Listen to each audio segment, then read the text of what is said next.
All right, here we go. We are on time. We are on time with this new time.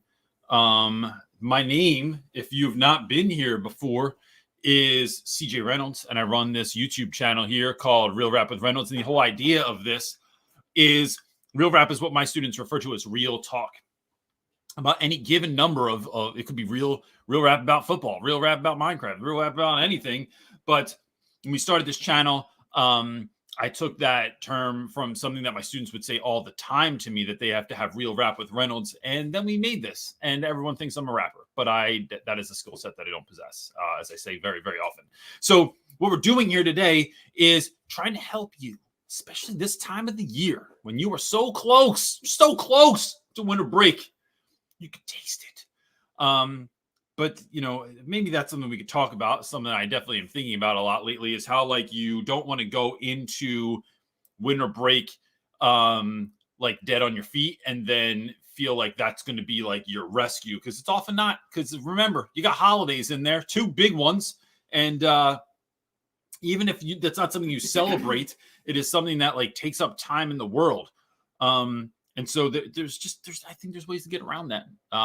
And so we can maybe talk about that today. Anyway, what we're going to do is answer questions that are in the chat. So if you have a question, you can go ahead and put it in the chat. If you put the letter Q or the word question next to it, it just helps us because, look, this isn't just me. This is the first time you're here, what you're going to see is tons and tons and tons and tons of people talking in the chat. And that is to the level that I don't even ask questions. So a lot of times when people do, I was just thinking about this, people do live feeds, and I'm curious, where's everyone from? I don't want to ask that question because I don't want to put 130 answers in the chat of people saying that, because then it's going to make people's questions disappear. And I want to be able to answer people's questions and for people to be able to have conversations, and not for Chris Carson to go, "Hey, Tracy Pinter, how was your week?" And then Tracy Pinter is 35 comments down. I'm trying to help out. So with that, we're going to start answering some questions. Wait, are you ready, or do you need a minute? Is the coffee ready? Coffee's ready. But... I'm gonna jump in. All right. I know which one you're looking at. Okay, so you go ahead and handle that. I don't see. I don't see it either. I think the part 1. I think maybe it didn't. With part 2. I'll start with part 2. So, first question is from Sharon Murphy. Sharon Murphy, I see it says part 2 and part 3. I don't see part 1 on here. I'm not sure what happened with that. So I'll see if I can make it from here. Some teachers are we have to just adjust to this, and those, oh man. No, keep going, because I have further, I write down the comments. Okay, cool. We have to just adjust to this. And those like me, weak, who are nope. I realize that we're trying to type fast. I'm not trying to, I'm just reading the words here. Because I don't know. Let me recenter for a second. Writing goes back to pen and paper. How do we as teachers adapt to technology changes? Can we back off of the tech that we've become used to and go back to old school? So it's regarding pen and paper and writing, typing, writing versus pen and paper versus typing. Yes. I think that typing skills are poor for kids, which I'll say, Sharon, I've noticed that for mine as well. I just said to my son, I think we're going to get a typing program, and do they teach kids to type anymore? I don't think they do. They did it in 3rd grade. I think it fell off somewhere in 4th and 5th for Brody. I don't recall. Feels like a really important skill. Years. I did. Yeah. I had to invent. I wrote a whole book inventing my way that I type. No, I did it myself at home. I remember I had this typing tutor program. There was only one. I think it was called Typing Tutor or something like that. And I played this basic game. Yeah. But that skill helped me to this day. And so I actually... Man, I don't know how you're expected to use a computer without knowing how to type and being taught to type. It shouldn't just be expected. There's value though also to writing. I was just going to say that I didn't finish. I'm very pro writing. It doesn't connect in my brain unless I write. Pen and paper is much better for me, for memory. There are definitely studies that have been done that show that writing something down helps you to remember it significantly more than typing. And I'm not sure why that is, but I know that that's what scientists say. And so it's true. That being said, one of the things that we were doing was we moved to journaling online, where it has like better impact on the environment because they're not using notebooks and paper and all the pens and pencils that were getting like lost and thrown out, and like notebooks that were getting trashed and stuff like that. So we were doing that, but then there was value in it because kids can see like the underlined squiggly line that shows you that you used the wrong tense, or maybe you used the wrong word, or you spelled something incorrectly. I think there's value to that. It also puts everything in one spot.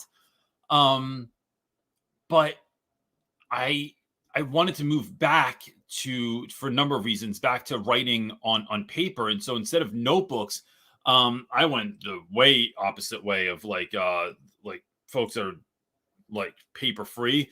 And it was a journal entry, like on a regular sheet of paper once a week. And it was, Monday through Thursday, I think we did. And we didn't do one on Friday because that was an assessment day. But so like Monday through Thursday, it was like, here's already the question, here's the lines, and then we're going to write it out. And then that allowed me to grade those a whole lot faster. So I would grade them in real time. I didn't have to have Wi-Fi to grade them. I wasn't looking at a computer any more than I needed to, because that gets really draining, especially when we were teaching virtually.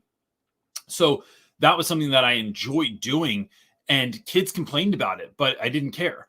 And because I needed you to grasp this skill of being able to write something down with a pen and paper, even though we are moving into like a more and more digital world every day. This thing that there's something to that end, because like I said, studies have shown that this is something that like helps you commit things to memory. It helps things. There's a number of like cognitive pieces that are interconnected there. So, so that, which I have written down somewhere. I wish I could just like spout it off. I know I wrote it down, and it's on like one of my 90,000 posted notes here. I'll say in the comments, she said in a comment that students have lost their physical writing skills due to so much tech use, like heavy tech use. So it's like she's trying to. I'd love to talk to someone that would break that down, though. Is that all? Like, does it matter? Well, yeah, we like to think that it does. We talked about like even being able. Someone said, I don't know if it was Sharon or not in the comments about students asking like, well, what does it mean to sign my name? Right? But your name, that was the guy that was working on the house. No, but someone in the comments in here, like students are asking. But when you sign your name, you just have to, your signature is your mark. Sure, but it can't be an X. And if people can't write, and you need some level of writing. You don't want that to die. Why would you? Like, is that what we want? We want just computers to be everything? That just seems crazy. Well, I think it's worth a conversation, right? Like, I'm sure that like horse owners were real upset when cars became more popular. But damn it, I just opened my cart business. What about my carts? Yeah. So I just started. Sorry, I have something on my carriage wheels, right? Like something of that nature. I just think that's if it's. I'll say this, Sharon. This is what this kind of brings up for me, is that this idea of, and I'm not saying this about this specific subject, but there are things that we hold on to in education that we think are really, really, really important because we did it. And then we find out that they weren't so important. And then sometimes we move away from things I think are important. Like, I'll be honest with you, I think diagramming sentences, the art of diagramming a sentence. I know there's a lot of moans that just happened out there. Someone sitting at home just went, oh. I will never ever think when you were in college learning how to diagram sentences, when you were cursing it. I remember it so clearly that you are losing your mind. I know you were diagram sentences that were so long we would tape pieces of paper. I know. I remember you would not say that this was an important skill. It was. Like, I remember you saying, I'm never going to use this. But it's like every time I go to the gym or go for a run, you're like, how's your run? It sucked. It sucks every day. I hate it every day. Nothing has had a more positive effect on my writing skills than learning how to diagram sentences. I think there's value to certain things. I think there's value, as much as we try and like get away from memorization and rote memorization, there is value to knowing your multiplication tables, right? To just be able to have that recall when you're out somewhere, you're figuring out a tip or whatever. There's real world implications to that. I do think, though, that there are certain things that we have gotten that are still sitting here, like certain remembrance of facts and things of that nature that like are not important. All I'm saying is this is a good moment to kind of pause and to think, do we need to learn this? And it will very well may be yes, the answer, but I think that it's a good time to kind of reassess some of those. Talking about reassessment, I mean, it's the new year coming up. And I love reassessing at the new year. So my gosh. Miss Gonzalez even says, she said she loves diagramming sentences, and she said it teaches you how to speak correctly. And I will say that that is very true. And diagramming sentences is not something that I am aware of, but when I started to understand the implications of it and the connections, it was really interesting to me as an adult. Hard to get kids in that level. I did in 6th grade. Miss McGovern, 7th Avenue School in Haddon Heights, New Jersey. You did it in that. I just remember you doing it in college. I did it in 6th grade too. That's why I already had an inkling of how much I hated it. Miss McGovern made us do it every day. But God bless her, because it really had value to it. Oh my gosh, all that talking, and I did not go find a question. But I'll just say that Maisha is here in the comments, and she hasn't been in a while because she's always over at where's she? Office Depot. I know. I always want to say Staples, but then that makes her go crazy. No, don't say that to her. That's horrible. Maisha,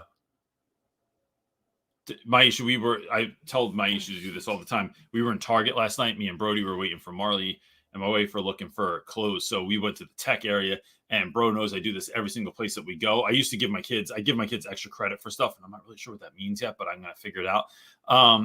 They have to put us on every tablet, every computer, every laptop that they can get us on in the store.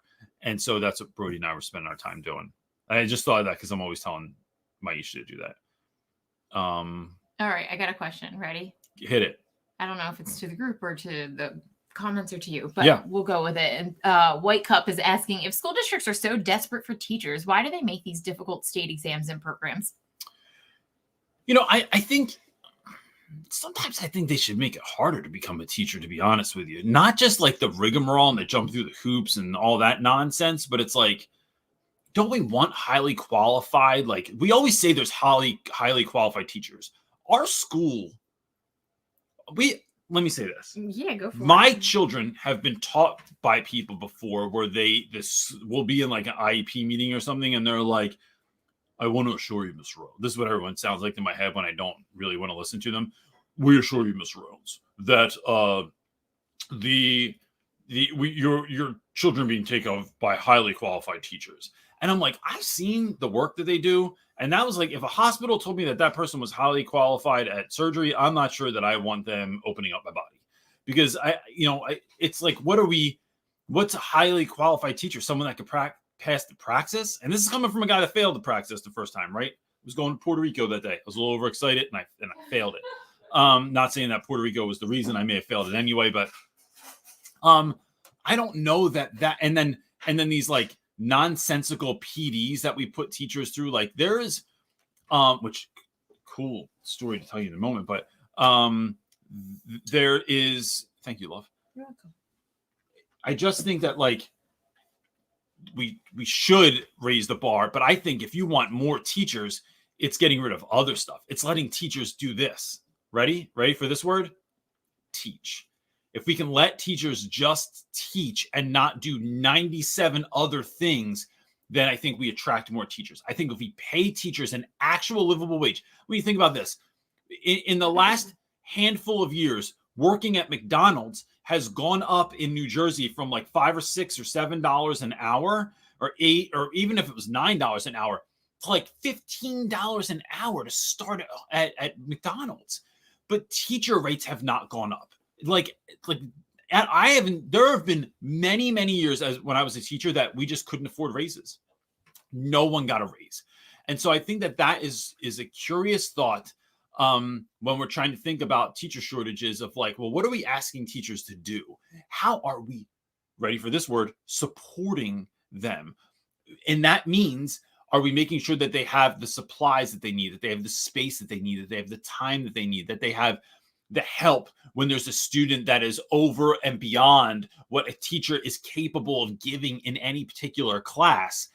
Because you can't stop. You can't, like, this is like, there used to be the show on, I don't know, it was like Saturday nights, and this girl used to like touch her fingers. Boom, Tracy Pinter's going to remember this. And time would stop. Can't do that in the classroom. I tried it a couple times, and I was like, this must be broken. You have to create, supports for teachers so that they can do the thing that they are there to do, which is teach and care for children. Yes. But it can't be like like you can stop class and just do that. So I think there are a number of these things in place that, like, if teachers were treated in such esteem, that they were cared for, that they were honored, that they were looked at, and then we could really, really ask so much of teachers to be the best at what they do. But we don't do that, and then everyone, and folks become apathetic, and then they don't want to do it, or they get in. I got multiple emails this week from folks that were like, I just got hired as a teacher, and I don't think I'm going to last the week. Like, because that's not because you're not good enough. That's part of it, right? You need to get better, but part of it is you need to have the support that is necessary to do the work that you've been given to do. So yeah, that's my answer. Non-answer to that. All right. What you got, buddy? All right. Whoa, you put a lot of cream in this here coffee. Sorry, because that's how I drink. Yeah. Sorry, I forgot I wasn't making it for me. All right. Hey, CJ, you rock. I'm going to college to study English, but is there a way to still teach without taking a teaching program? And why did you stop making video calls during your Sunday night teacher talk? Oh, that's a good question. All right. So one, yeah, I went to school for English also. And then for me, I'm not saying for anyone, I realized that was a degree that I wasn't going to do anything with, right? It sounded really cool. I had tons of cool books on my shelf and I felt smart.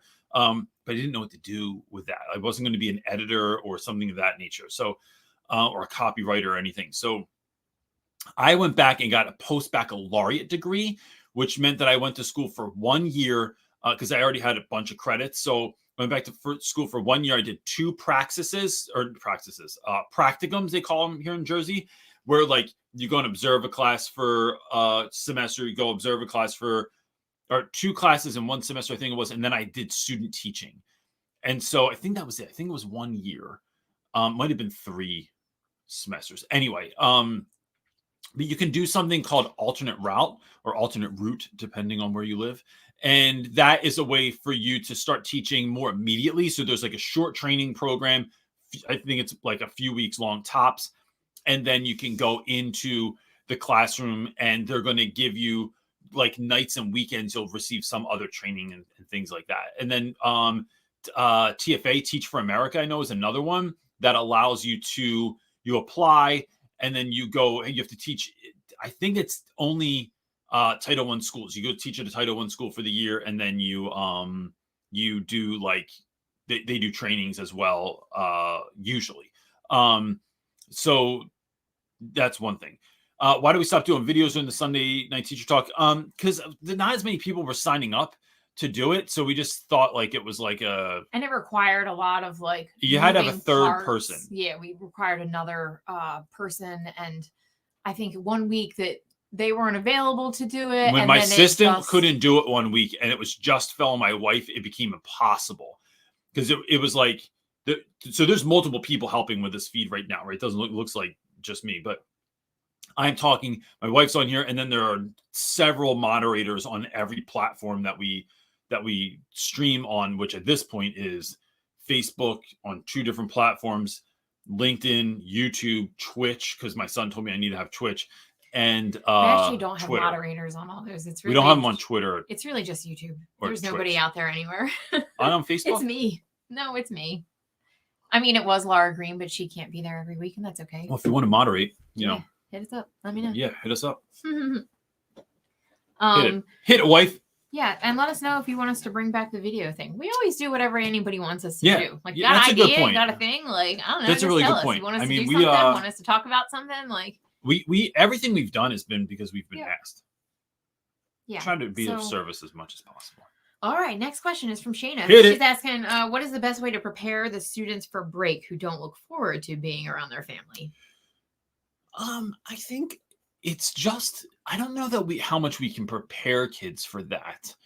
Um, I think it's just loving kids going into break and loving them coming out of break. Mm. And so it's showing up and asking questions and listening, and especially looking for the kids that aren't just talking about all the things they want for Christmas or for Hanukkah or for, whatever their family is going to celebrate. Those kids are excited. They're talking, they're sharing. It's looking sort of like behind those kids sometimes and seeing who shuts down a little bit, who has body language that shows you something else when all this excitement and joy is being talked about with some students. And maybe sharing some of your story. I mean, I grew up in a house where my mom invited everyone over our house. Like Christmas was always an incredible time. And so it's something, and the reason I bring that up is like, I mean, like we used to have like, my best friend in high school his family was Jewish, and they all used to come over, his whole family, because I used to ask like, what do you do on Christmas? And he's like, we just go to the movies. I'm like, oh man, that's why movies come out on Christmas. I always wondered like, what a stupid day of the year, right? Because I had my own limited mindset of like, this is what happens on Christmas. And he's like, yeah, dude, we don't do anything. Like we already did Hanukkah like before Christmas. I was like, oh man, that's why stuff comes out on Christmas. But his whole family used to come over on Christmas Eve and celebrate with us. And it was really super fun. So I've never had a Christmas that lacked or didn't meet my expectation or was not filled with love and joy and awesomeness. So sometimes when we come from different places than our students may be coming from, it takes us a moment to pause and to look out there and to remember that not everyone is going to have the same expectation response. Even things like, it's a good lesson in remembering, like, not all your students grew up with internet. Like, even though they're all internet babies, like not everyone had Wi-Fi in the house. Not everyone had good Wi-Fi. Not everyone had cable. Not everyone had certain toys. Remember the first time we built with Legos in my class, all these kids, a bunch of dudes like didn't know what to do. And I was like, dude, they're Legos. And they're like, yeah, I didn't grow up with Legos. And I was like, what are you talking about? And like, I just thought everybody had Legos. And which shows a level of my privilege, but it is acknowledging that. And kids were like, yeah, Legos they're too expensive. And I'm like, yo. And then we started noting Really like Legos are almost never on sale. Very and if rarely. they are, it's like, 20% off. No, and I'm like, it's like 10% off. And You're I'm being like, even really nice. 20 is a big deal if you hit a Yeah. 20 Lego sale. So Forget it's really acknowledging maybe where you came from. And if you didn't come from that, if you came from difficult holiday seasons, difficult holiday breaks, then looking out for those kids and just caring.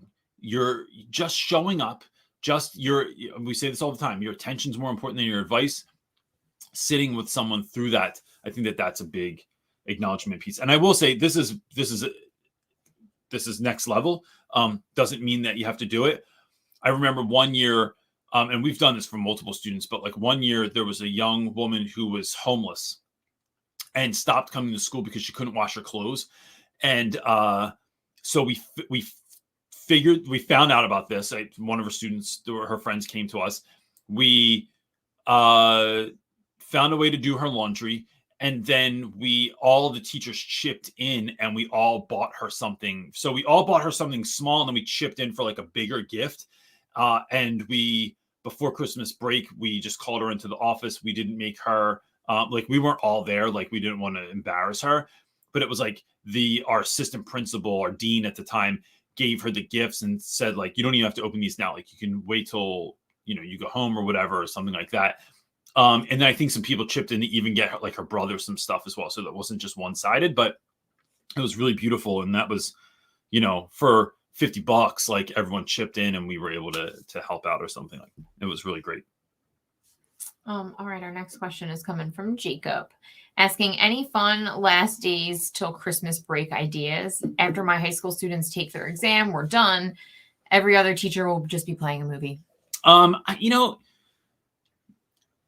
Sometimes a movie's all right, or a TV show. I find that it's how do we do it though. So one of the things we never got to that I always wanted to do was I always wanted to watch like a movie or a TV show like Charlie Brown Christmas or something like that, and then make I think I tried to do waffles one year.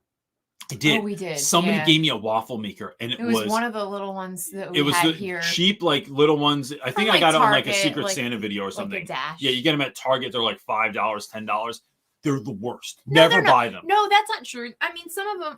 We bought Marley a couple of Dash things for Christmas, and Yeah, they've been not Dash things. successful. Don't, you're right. I should make that No, distinction. I think that one that you got was also a Dash one. Anyway, It was, but the Not waffle all- maker one was horrible. yeah, there was It one took that like was 12 like, years to didn't- make a waffle. It didn't work very well. It was Maybe like making a baked potato. It was like It was, and that's the one I think that you took to school. Yeah, and we tried to make like waffles for kids and it didn't really work. But I've always wanted to bring in like a waffle maker and make waffles for kids or pancakes for kids on just like what are those black top things? A griddle. A griddle, yeah, Mhm, you like know, an electric griddle. That's how much I cook, folks. so So can like, you imagine CJ making pancakes in a classroom? so we've just I had this vision this year of like I was gonna do like how to decorate your classroom for the holidays on the cheap, but I just didn't have the chance because we've been working on this house that we're working on, which hopefully is done soon, so I can even finish this wall back here. But the like to do something cheap like that, like my co-teacher always did it where she wore like ugly sweaters for like a week and then she would decorate parts of the room and then we'd listen to Christmas music. When I have a timer up on the board, all the backgrounds were always like some kind of cool Christmas cafe or like it was like, you know, somewhere that looked like I don't know, winterish and not like Philly in the winter, which just looks like a dirty, barren version of the version it looks like in the summer and spring. So it's not just what you do, it's how you're doing it. It's the spirit that you're evoking in those moments. We used to go to Princeton to MacArthur Theater every year and go see A Christmas Story. And then I think I like doing, I'm not a big icebreaker person, but I am a big game person. I do like doing like minute to win it games or something like that, where we're doing something, having kids write like thank you cards at the end of the year. I just want to send like Christmas wish cards to teachers. You can make them very short. You can even put like sentence starters in there or something like my favorite teacher is, a memory that I have from this year, something like that, that kids are then being able to bless others. They're being able to thank others, to give something to others. That's not a tangible necessarily like a gift, but a something, a word, a thank you. Because look, we all know that, I'm going to keep it real right now. All the elementary teachers on here, y'all get gifts every year for Christmas. And always so bitter. You know, I'm not bitter. Just yes, noting, you are. just noting the facts that we high school teachers secondary teachers don't receive gifts, and it's few and far between. When you do get one, you're like, oh, did you mean to give this to your other child to give to the teacher? It's an accident. You've got a few ties. I have. Alrighty, you ready for the next one? Mm-hmm. All right, it's coming from Miss Gonzalez, and it's a 3-parter. Let's do it. Saying, hello, CJ and Not So Secret Wife. I love the new background reno. We're getting there. Yeah, little slowly but surely. It'll get there. She's saying, I have been making a concentrated effort this year, especially to be present and happy for my kids, regardless of how my last period class went or whatever is going on in my personal life. But the other day, my dog was missing, and I was really worried about her. I was trying to be happy and present. Oh, sorry, I didn't put all those up there. Sorry. I was trying to be happy and present, but I just felt like I couldn't concentrate. How do you handle feeling like you need to have multiple personalities so you are the best in the classroom? So this is a very timely question for me. I was saying to my wife the other day, our dog has, and I won't go all the way into this, he has extreme allergies to the point where the conversation started coming up of whether or not we needed to put the dog down. He's just suffering all the time. He's allergic to everything, including dust mites, which anywhere there's dust mites, and storage mites, which are in every single dried food imaginable. And so like cereal, rice, like anything that's dried. But even if we killed the storage mites, it's typically done by freezing your food. He was allergic to their dead little carcasses, which are then, you can't separate the little dead. So yeah. So for all of you that are out there, someone's eating a bowl of cereal right now going, that to me, I have cried so much in the last 2 weeks because of my dog. My daughter has gone to school late because of my dog. Because it's we've all had so many breakdowns. It is because of the dog. Heartbreaking, man. And I was saying to my wife the other day that I don't know if you said, like, aren't you glad you don't have to go to school or something like that? And I said, no, school makes you snap out of it on some level. And I remember in the number of tragedies that we've had over the last few years, part of that, I didn't realize it at the time because I thought school was this other thing I had to do. School allows you to show up, and you have to kind of like quiet those emotions a little bit. And so, but when you can't, I think it's about being honest with kids. Like if I was in school, I'd be like, yo, like everyone knows who my dog is. I talk about my dog all the time, and I refer to him as the Beast. And I'd say, like, listen, like the Beast is not well. He's really, really sick. It is upset me incredibly. So what I'm asking for in this season, in this week, in this day, is I need your help, right? I need you guys to help me out. And I think, look, there are kids that are just not going to want to help. There are kids that are still going to be like out of pocket. They're still not going to, and not everyone's emotionally available to be able to help you out either. Like not every kid is like, they got their own stuff going on. They're like, well, your dog, who cares? Or like, they don't even like dogs, or they're self-absorbed because they're middle school or high school kids or whatever, or or they have bigger problems, or they just like, they're just not emotionally available. And I'm not trying to throw shade or blame on anyone, right? They are just not able to show up. And we all have people like that in our lives. But given the opportunity, I think you'd be incredibly surprised how many students do want to show up. And I think that the interesting or the important part for teachers to pay attention to is, I think there's a tendency to focus on the kids that aren't going to show up. That like, I said this and I did this, and like, look, Tom he's still being a turd every day. Like, I don't understand why he's acting like this. But you miss the people that are showing up, the people that are helping, the people that do want to care for you. I think that's something. And so creating opportunities for our students to show empathy, to show sympathy, to be the ones that are giving, I think that is a great, great lesson. So you're actually taking this really difficult time in your life, and you're still turning it into a lesson, because that's what we do as teachers. And I'd say the other thing, Kelly, is, there is like your importance, your self-care is important.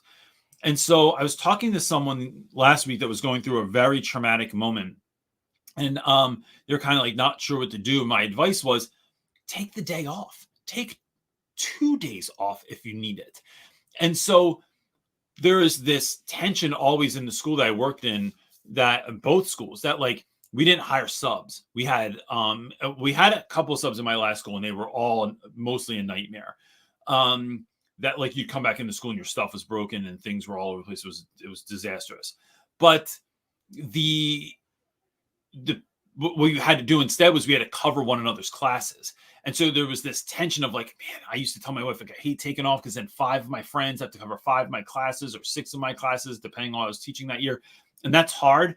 I don't hold on to that. I stopped years ago holding on to that. It's like, nope, that's the school's model. That's not my fault. I think that's a way that schools try and get teachers to not take off, because they know your friends are going to have to cover and they're going to complain and stuff. So I just took the days. Take the days if you need them, to just be sad or to go do something loving for yourself. And so that would be my advice on that particular situation. All right, our next question is asking, hey, Reynolds, I never assign homework to my students since they have chemistry class every day. I'm also thinking about replacing written tests by lab work. Do you think that this is a good practice? So I noticed you didn't say his name. Yeah, because me with vowels. Yeah.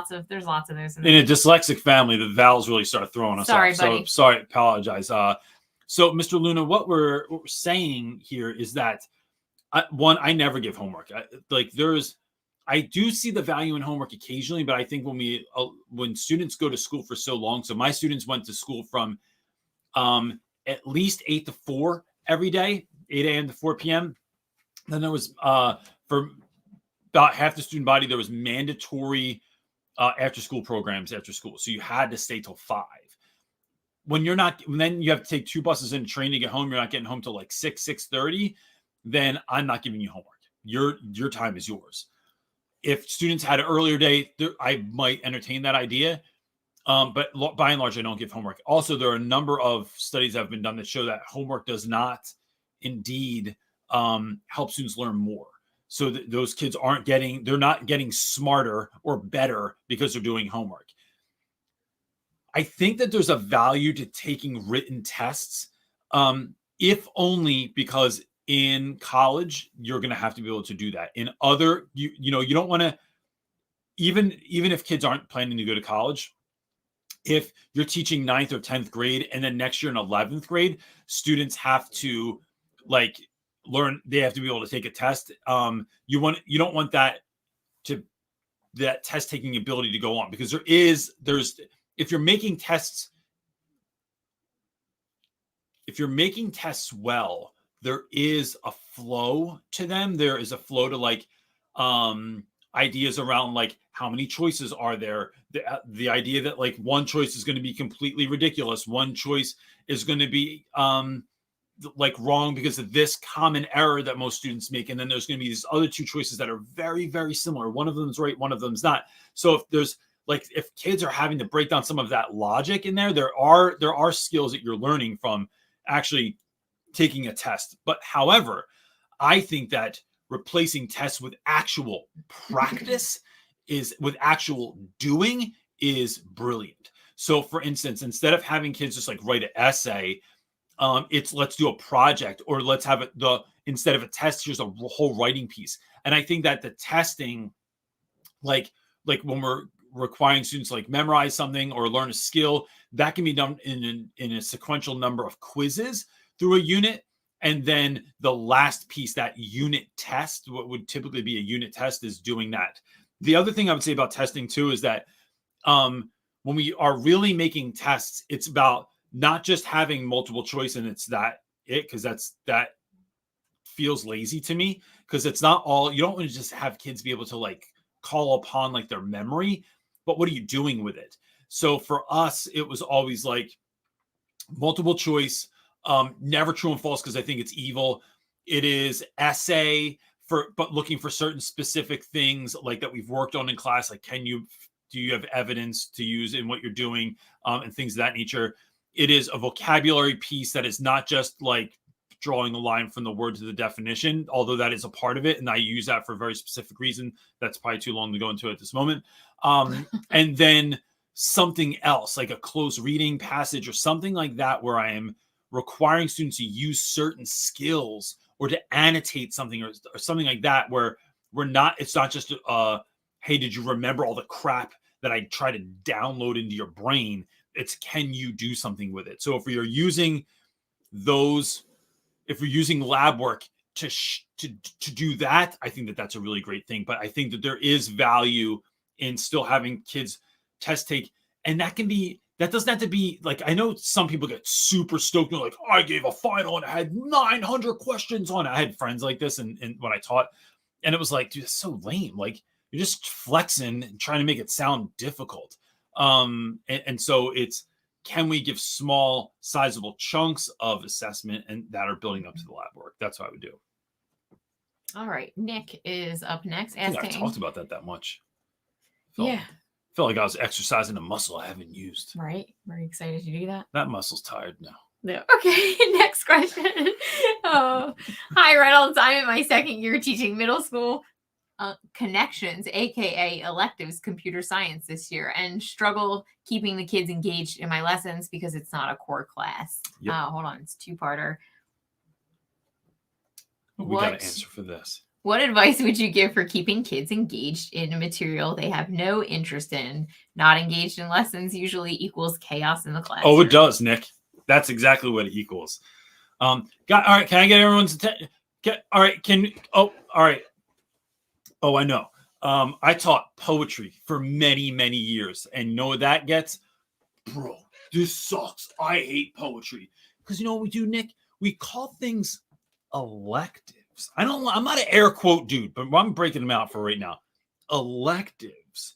And then no one elected it. Or they elected it because they were oh, I like Mr. Grimes. He's pretty cool. So I'll take that because we're learning history of Latin over here or some crap like that. Or it's banned And like the kids that want to be in band get to be in band, and the kids that are in chorus want to sing.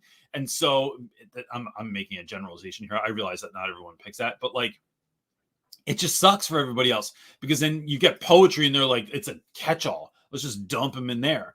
And then you have a bunch of kids that don't care. So you're doing a lesson that no one gives a crap about. So I would say the only way I have found to lock kids into anything I'm doing is to go into their world, right? Kids, look, we could say that doesn't happen. We could say that we are in tune with what young people are doing. Or a lot of people pride themselves that they have no idea what the hell TikTok is. I've never been on TikTok in my life. Why? You're teaching young people that love TikTok. Go on TikTok. It's actually really funny. And side note, people that complain about folks that just use the internet for watching cat videos, I just wonder if you've ever watched a cat video.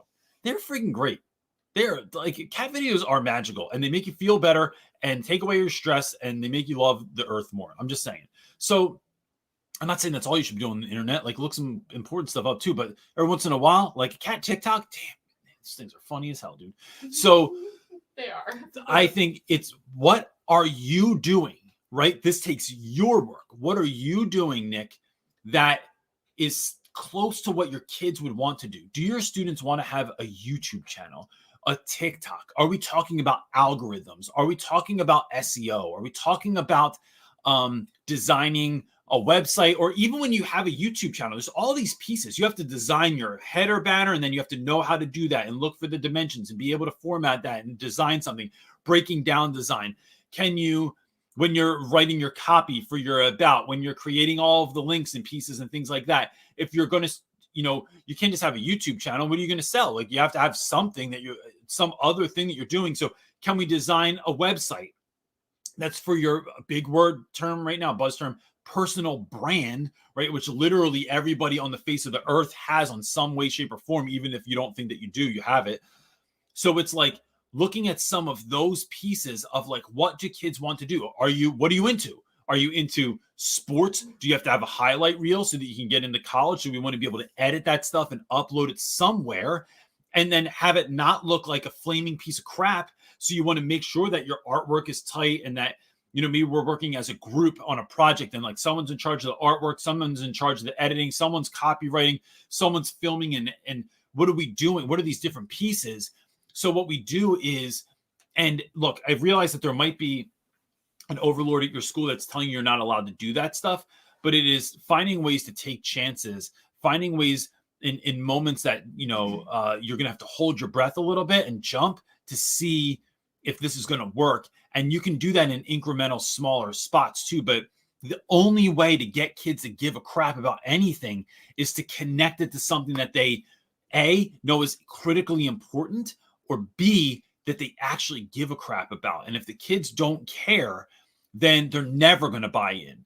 So what is it that students are doing, that students are into? It could be gaming. It could be like, there's a million different things that students are fascinated by.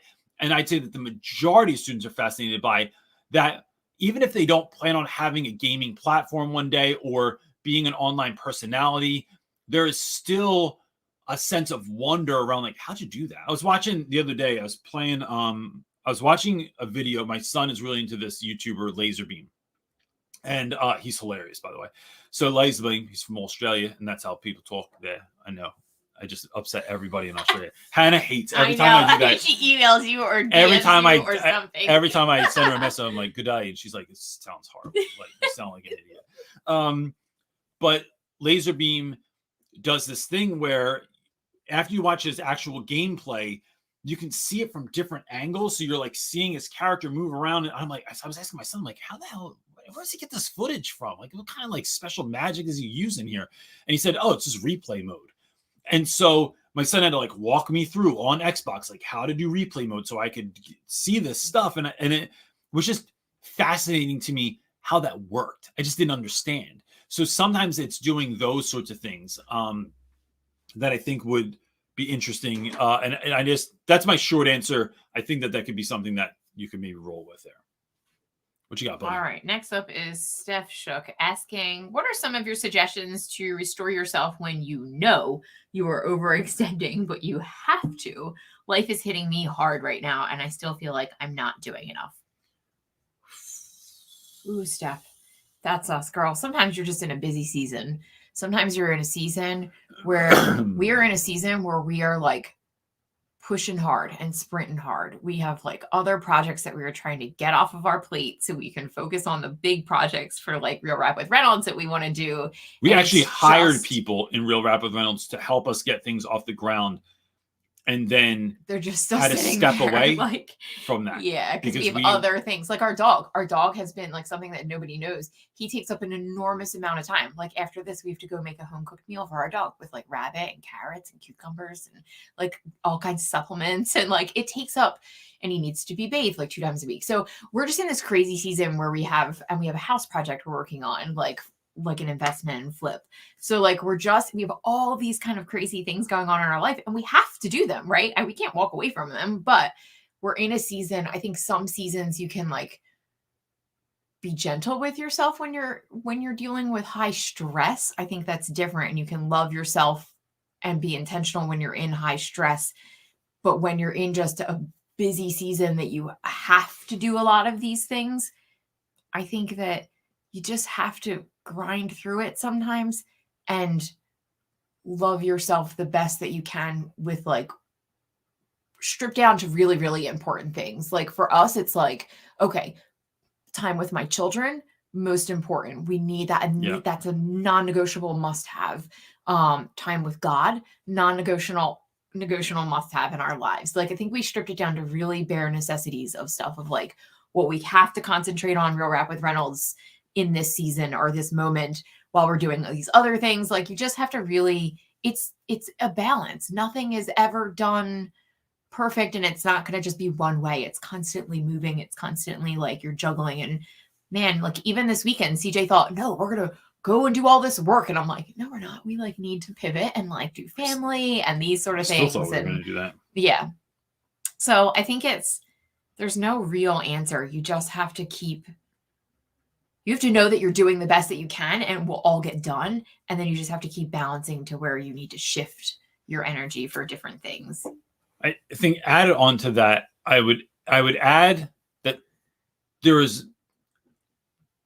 when we are at our best, there are certain things we're doing daily, weekly, monthly, quarterly that add to that.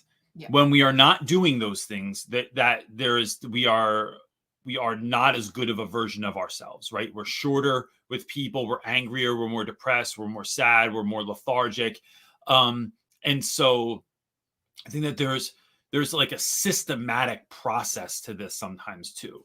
And so I would say a couple of things. One, I heard it for like 5 minutes of an interview with David Goggins this morning, where he was saying that he never takes vacations, but what he does, the interviewer was saying like, what do you do when you like are feeling like overwhelmed? And he goes, well, I take breaks all day. He goes, and I call them aid stations, right? So he's like, whenever I'm in a shower, he goes, I'm not thinking about other stuff. I'm not listening to anything. I am just enjoying and taking the moment and being in the shower. When I'm eating, I'm doing the same thing. When I'm going to the bathroom, I'm doing the same thing. And he was saying how like these intermittent breaks through the day help him deal with the enormous amount of stress that is on him in any given day.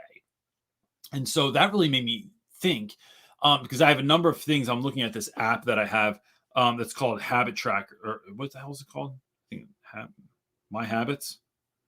Hold on. I want to tell you because Habit Share, right? So you can see on here, this is what the little icon looks like. I'm not affiliated with them at all. It's that one. So Habit Share allows you to make like these little things on here, right? And they're really simple. This is a new week, so none of my stuff is filled in yet for the day.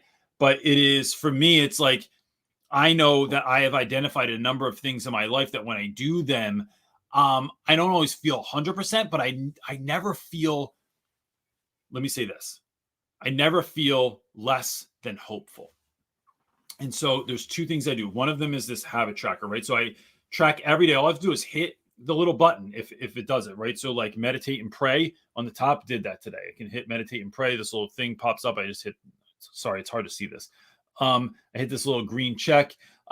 Read and listen. supplements, probiotics, exercise, time with my kids, afternoon meditation, drinking 32 ounces of water, not drinking alcohol, evening affirmations, and getting at least 10,000 steps in, which that's going to change because I'm doing a different exercise challenge right now that I'm going to talk about later. But that's one thing. The other thing is every day I wake up and I have a thing. It's already pulled up on my computer, and I do like a life tracker every single day where I rate 0 to 10 is how do I feel about my life, my work, my business, my health, and my marriage.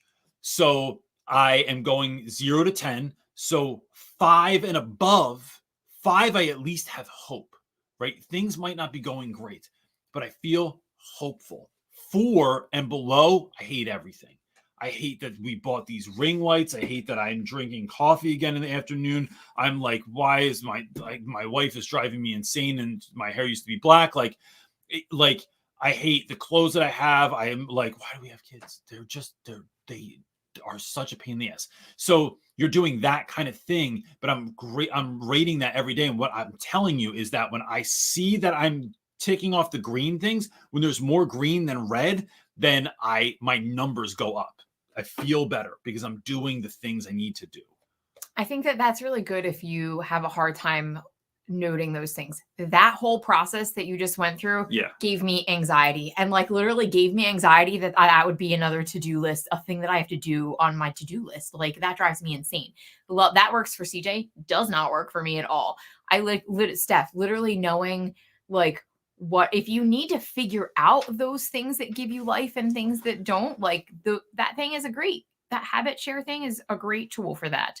But if you innately know what gives you energy and all of these things, like what's good for you, then do focus on those the most. Strip it down to when you're really, really busy. I think you have to strip it down to what are those basic things. Like I said, for me, it's family, it's God, and if I'm eating well, and getting sleep. Those are the things that I know if I'm doing those for myself, I'm functioning at least on my best self to get all the things that I need to be done. And then someone else said in the comments, dysregulated educator mentioned to her also, to Steph, saying, the other thing is when we're really in these crazy seasons, and this was such a good point because I agree, and I do this often, and I tell you this often when you get overwhelmed, is we are only focusing on what do we need to do today? What's our top priorities today? And what do we need to get done? And then what's on that for tomorrow and what's on the next day? Like we literally take one day. No, it's one day at a time. But like if I'm thinking tonight about my next day tomorrow, so we have a meeting usually at night, we're talking about the next day, but it's one day at a time. That's literally what it is. When you are in a season that's so busy, figure out what is crucial to you, to making you operate the best that you need to be to operate, and then take everything else at one day at a time and one problem at a time. That's it. I would say this for me, it's those two things together. Yes, it has to be. It's me doing my process, but then always going to you and saying like, all right, how are we going to work? Yeah. We work well together that way. Cool. What do you got? Oh, I was listening to you and thinking about how I was disagreeing with what advice you were giving. I was giving you anxiety. I'm really low on the screen today. I know. I was thinking that too. I think I'm sinking. All right. This office is a disaster area. Oh, here's the question, but I'm glad I caught it. Asking, a while back, you mentioned a book called Traction. On Audible, there's 2 by that name. One by Gino Wickman and the other by Gabriel Weinberg. And Just Mares. Which one were you talking about? I forget. Send us an email so we can figure that out, and then we'll answer you in an email. Yes. That would be your best bet. So, or a DM somewhere. Email. It's just Go Back with Reynolds. Yeah, I put it in the chat. All right. I'm sorry. I don't remember off the top of my head. No, I can't remember. Okay. I've been doing a lot of Audible, though. Man, if you want a great Christmas present for someone. Oh, man, it's Audible. Audible is, you get that when that new. It's expensive, and there's so many other avenues. And I've had a friend that tried to talk me out of Audible, and I was like, yeah, but my life is just really busy. And it's like Audible just automates it, and it's there. Yeah, I don't want to download it and go somewhere. I don't have time to figure all that out. Rip a CD. Like, I don't have time to go to And even when you go, so, and that's a privilege. I will say that that is it's a 100%, privilege.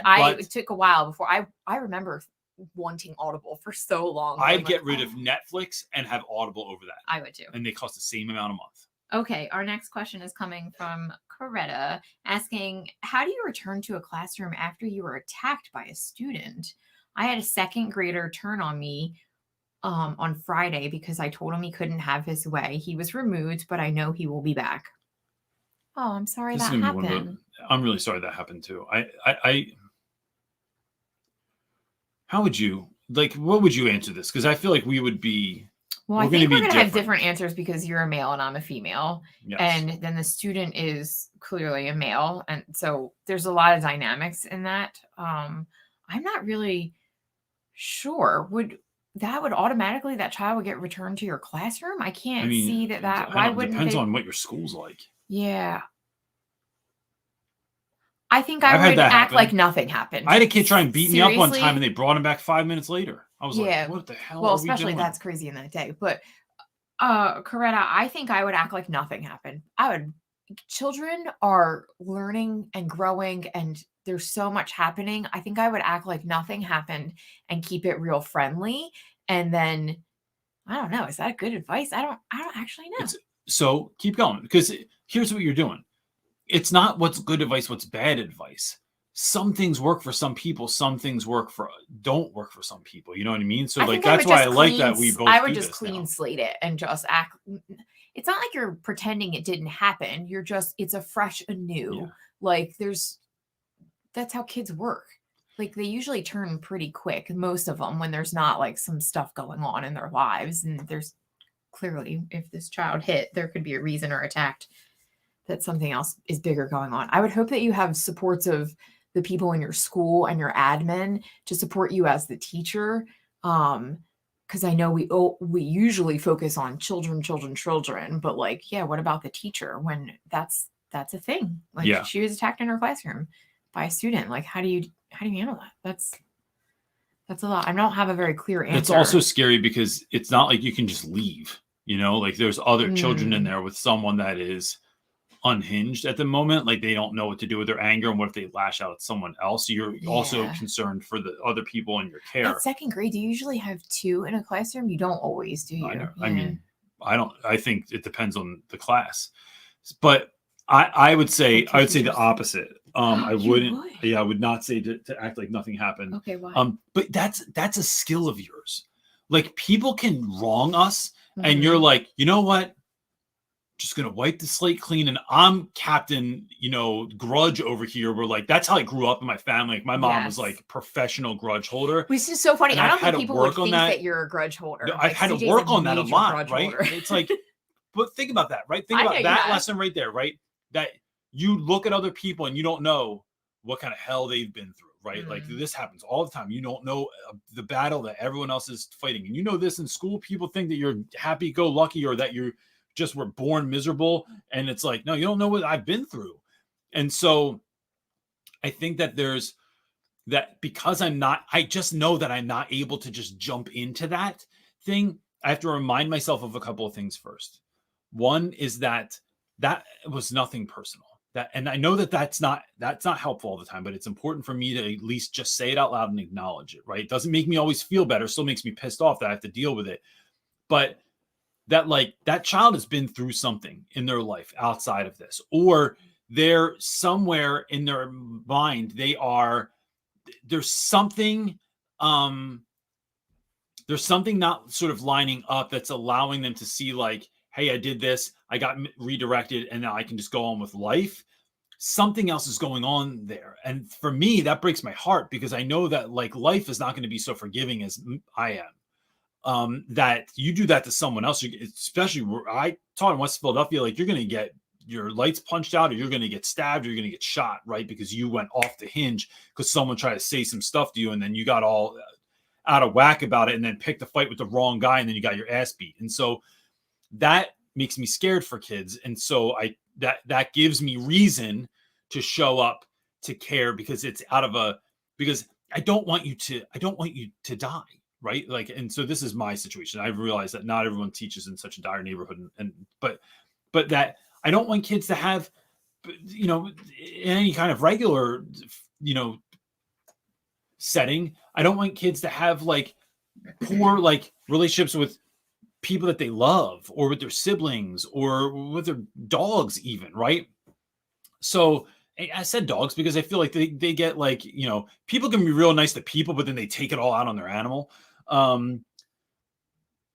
I would have some and I would, something I would work with your school on. I would have very clear indicators about how we are going to, what next when I see, when this happens in class, how am I going to approach this child? How am I going to say it? How am I going to phrase it? How am I going to remind them? Are there nonverbal cues or verbal cues? How am I approaching that child? Like, what's the best way? Am I squatting down and talking to them? Am I stepping from across the room to make sure that they don't freak out? Like, how am I addressing these situations? And then at what point am I calling in backup?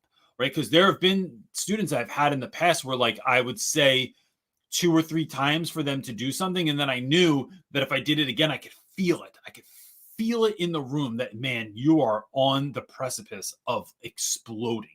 And so I would text someone else. This is why I had such an issue last year. I had the worst assistant principal that I've ever had in my life, who her answer when I got to that point with certain students, because something had happened in my room last year. I had a student that was performed a violent act against another student in class.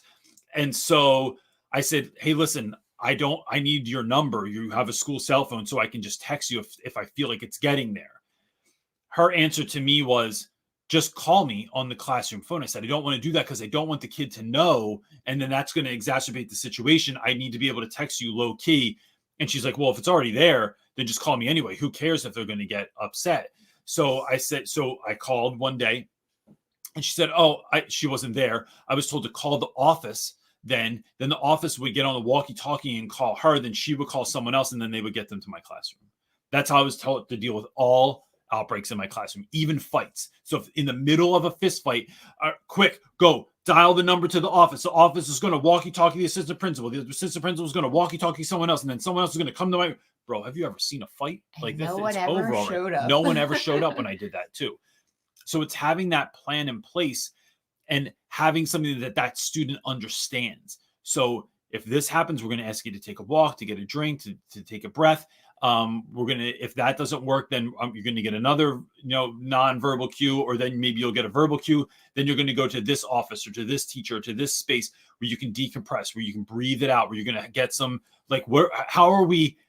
It's not just, here's the last thing I'll say, and because this is a big conversation and I see your hand up, I will answer it in 1 second. It is not just us learning how to deal with the situation. It is empowering and equipping the child to be able to deal with their own stuff. And so even in 2nd grade, how are you breathing through this? How are you letting someone know that you're having a hard day on the front end? How are you letting someone know that you need to go to the office? You need to step out for a moment. Like, what are we teaching that child to be able to do is incredibly important. I think that's a missed opportunity and something that many schools don't do. Yeah, I was just going to say, I think some of what you were saying was like on a high school level, you can do with older kids, but with a 2nd grader, you might have to have you can still do the same thing, but a more child-friendly approach to be able to do it, to fit their needs. But I think that's good advice. John Fox in the comments said, I think it depends on the nature of the attack. If it was random attention-seeking behavior, potentially with a 2nd grader, right? And you happen to be the target, then ignore it. But if it was personal and a little bit more deeper, or you think that there's something else going on, then address it. Yeah. So, yeah, I think that kind of sums that up well. That's one of those tricky questions where it's like, if you could hear the scenario and what took place. Like, that's why we should be doing these video calls. But not everybody wants to go on video. I know. When we come back. But people can come on and not use video. Oh, yeah. I feel like you could just do audio. Yeah. Oh, I didn't even think about that. That's a great just cover your camera, or don't hit the allow video thing. Yeah. Go ahead. All right. Got one more? Yes. Miss L, been offered a job and need a job, but the teaching timetable is crazy. I think I would be burnt out after 3 weeks. What to do? Hold out for something better? I'm not in the US. I'll tell you this, Miss L. I didn't used to think this way, and I think this way now.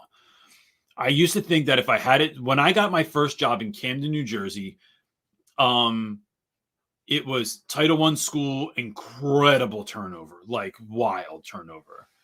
I thought I'm staying here for the rest of my life and made no money. Not like I work at like Stop, you can't even say that. No right. money on East Coast is still more than what I made less money than I made working at Home Depot. Okay, that's a better analogy. Right. That's and so true. To me, right. And I was just like stocking shelves. I wasn't like an assistant manager or a department head or anything like that. Right. Like those folks making more money, you have more responsibility. Go get it.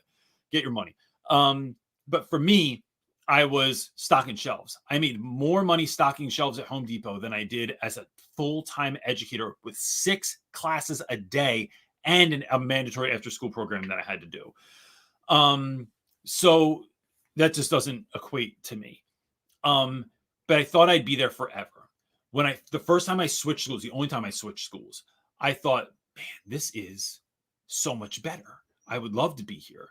What I've learned over time is that if you need a job, right, do not miss a house payment, a rent payment, putting food on the table, making sure that you have money for the holidays and stuff like that up because of a school.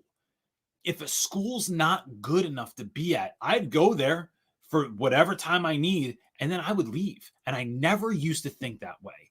But teaching's not like teaching is so holistic. It's not just you being a good fit for a school. Now, I wouldn't necessarily use a school, but I would give it a shot. And if it feels like it's not something I would be with, it's like I'm not going to go on my first date that I ever went on in my life and be like, I am making this work. No, sometimes it's a good fit. Sometimes it's not. Right. And so I wouldn't want to have to marry someone that I was like, damn it, you know what? In 5th grade, I went on that date to the movies to see Teen Wolf 2, which is a true story. I thought this would last forever. No, that Jen went on a long time ago. I married a different Jen, 15 years later or something like that. So it is going and doing the thing that you need to be able to continue to live. And remember that in that time, you're still bringing value. You're still doing work. It's better than some half-ass long-term sub that they might hire. So show up, do the work that you can. And if another job finds itself to you, like comes along and you feel like that's a better fit, then do it. You're under no obligation to stay anywhere, to do anything. And I say that knowing full well that schools are constant. Like I can't stand when people are wishy-washy when they come in, they're going out of my school. It is, our students need consistency, but that is beyond just the teacher doing it. It's the teacher, going back to what I said earlier, in full detail. It is teachers feeling cared for, loved, supported, so that they can do the work that they have been given to do. Now, sometimes that's hard, right? Like teaching is just hard. There's no way around it. There's no day that you're ever going to have that is problem free. Never, ever, ever. But that's the work we've signed up for. But if you can show up, and even if it's in your mind, like this is a temporary stop and I'm going to do all the care that I can do here before I find something, I just feel like that I'd rather you do that than like miss a rent payment. Right? What are we doing? Getting evicted because we couldn't find a teaching job? Like go get a job. And so get healthcare and all those sorts of things. Folks might argue against that, but I think it's a case by case basis and it's a person by person basis. But that's kind of where my head goes for that. We're good. Well, we're over an hour. We are over. We're going to call it because we're over an hour. Okay, I just want to say a shout out real fast. He's not here because you don't pay attention to the comments because you can't. That Chris Carson isn't here, but happy birthday, Chris! It's Chris Carson's birthday. Chris Carson is a teacher in Alabama. He is incredible human being, and he cares for a lot of people on here. He's here every week. We don't pay him. There's no like monetary value for. He is just an incredible member of this community that we're all a part of here on YouTube. And so Chris Carson's birthday is today. I think he's like 94 years old or something like that. But I am incredibly thankful for him. And if you listen to this, Chris, and if you get this far down, happy birthday to you. I hope that is an incredible birthday because you're an incredible dude. So that's it, gang. We will be back next week. And next week's the last one for the year. I think we're calling it because the following week is Christmas, And I don't think anyone wants to come on and do Christmas with us. Maybe somebody does. Chris Carson will show up.